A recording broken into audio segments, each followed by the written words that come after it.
ഇന്ന് ഓണം റെസിപ്പിയിൽ ബീറ്റ്റൂട്ട് പച്ചടി ഉണ്ടാക്കാം. തേങ്ങായി ഒന്നും ചേർക്കാതെ പെട്ടെന്നൊരു ബീറ്റ്റൂട്ട് പച്ചടി.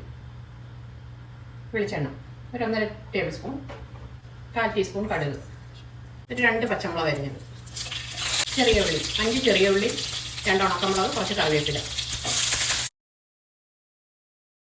ഇത് ഒരു ബീറ്റ്റൂട്ട്, ഒരു വലിയ ബീറ്റ്റൂട്ട് ഇങ്ങനെ ഗ്രേറ്റ് ചെയ്ത് വെച്ചതാണ്.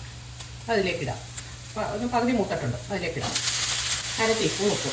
ചെറിയ തീയിൽ ഒരു 5 മിനിറ്റ് അടച്ചു വെച്ച് കുക്ക് ചെയ്യാം. ഇത് 1/2 ടീസ്പൂൺ കടുകുണ്ട്. ഇതൊന്ന് ചതച്ചെടുക്കാം.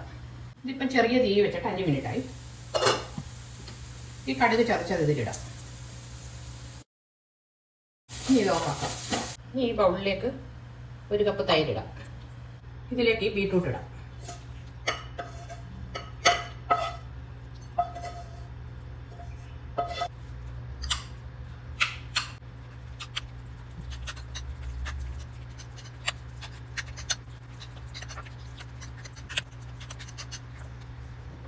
കുറച്ച് ഉപ്പ് കൂടെ ചേർക്കാം.